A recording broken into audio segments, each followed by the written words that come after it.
بھیڑیا اور میمنا۔ بچوں، اس بھیڑ کے بچے کی کہانی تو آپ نے سنی ہوگی جو ندی پر پانی پینے آیا تھا۔ وہاں سے کچھ فاصلے پر ایک بھیڑیا بھی پانی پی رہا تھا۔ ابھی اس بچے نے چند گھونٹ ہی پیے تھے کہ بھیڑیا اس کی طرف آیا اور بولا، تم پانی گندا کیوں کر رہے ہو؟ دیکھتے نہیں میں پانی پی رہا ہوں۔ بھیڑ کے بچے نے، جسے میمنا بھی کہتے ہیں، ڈرتے ہوئے کہا، جناب، پانی تو آپ کی طرف سے میری طرف آ رہا ہے۔ بھیڑیا گرج کر بولا، تم نے پچھلے سال مجھے برا بھلا کیوں کہا تھا؟ جناب، پچھلے سال تو میں پیدا بھی نہیں ہوا تھا۔ میری عمر تو ابھی صرف چند مہینے ہی ہے۔ پھر وہ تمہارا بھائی یا باپ ہوگا، بھیڑیے نے کہا، اور میمنے پر حملہ کر کے اسے کھا گیا۔ لیکن بچوں، یہ کہانی اس میمنے کی نہیں، اس کے چھوٹے بھائی کی ہے۔ وہ اکثر اپنی ماں سے اپنے بڑے بھائی کے بارے میں پوچھا کرتا تھا۔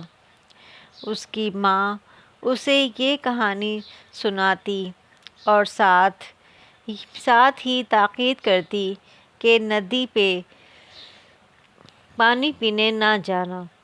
تو پھر میں کہاں پانی پیوں؟ وہ پوچھتا۔ یہاں تو صرف ایک ہی ندی ہے۔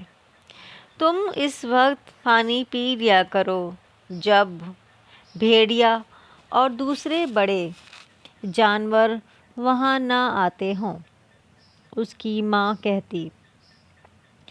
ندی پہ پانی پینے جانور عموماً صبح اور شام کے وقت آتے تھے، اس لیے میمنا دوپہر کے وقت پانی پی لیتا۔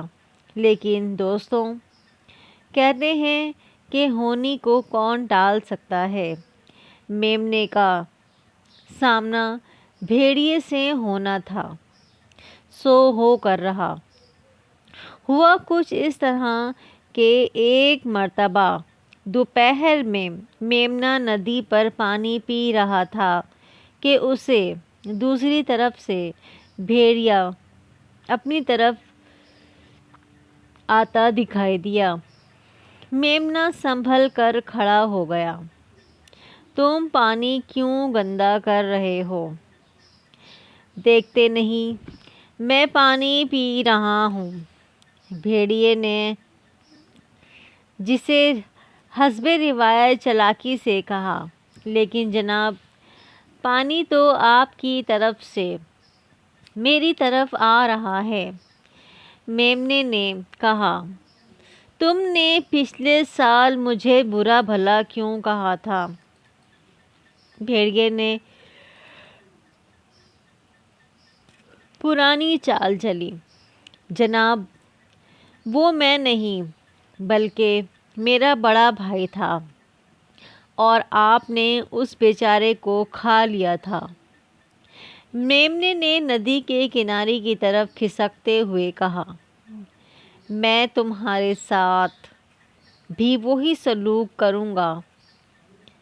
بھیڑیے نے دانت نکالتے ہوئے کہا اور میمنے پر چھلانگ لگا دی۔ میمنا جلدی سے ایک طرف ہٹ گیا اور بھیڑیا اڑتا ہوا ندی میں جا گرا۔ برسات کے دن تھے، ندی بہت تیزی سے بہہ رہی تھی۔ بھیڑیے نے تیر کر کنارے پر آنے کی بہت کوشش کی، مگر پانی کا تیز بہاؤ